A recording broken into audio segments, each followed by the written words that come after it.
The South Carolina Gamecocks continue to make history here at Madison Square Garden Sunday afternoon as they defeated the Florida Gators 77-70 to advance to their first Final Four in school history. Ben, we knew going into this game that the Gators have a very deep bench and that was going to be hard to compete with. So how did the Gamecocks end up counteracting that? The Gamecocks were able to counteract that by equal scoring on the offensive side of the ball. Yes, Sindarius Thornwell had 26 points, and yes, he was the best player on the court. But it was guys like Mike Kotsar, and yeah, you heard that right. It was Mike Kotsar who had 12 points tonight and was a beast on the glass. He had only had 9 points so far into the tournament, but it's performances like that that really propel a team to go far in the tournament. And speaking of propelling a team, how about that second half performance? The Gamecocks have just been so phenomenal this entire tournament in the second half. Versus Marquette in the first round, then against Duke. Baylor was kind of a blowout from start to finish. But, once again, the Gamecocks prove that they are a second half team, and that's where they really come alive. And, we talked to the players after the game. They said, Frank Martin wasn't too concerned about, they were trailing by 7 at the half. And, they've been in this position before, and they were able to bounce back and get that win. Speaking of that, the Gamecock defense was phenomenal all game once again, and they came to life during that second half.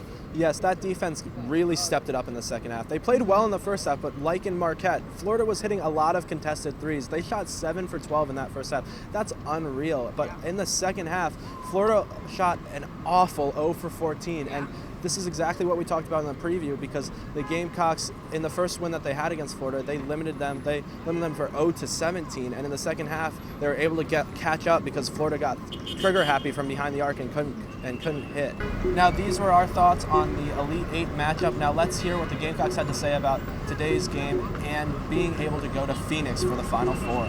No, we've been down times at this tournament, and we had to come through at halftime and regroup, and we just stay the course. That's what the team is about, just staying the course and continue to be us and just find a way to win.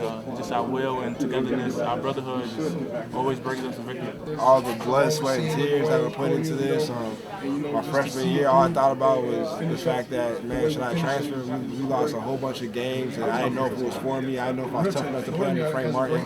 And the fact that the buzzer went off and sent through the ball was just a testament to how hard we worked. And everything coming to fruition.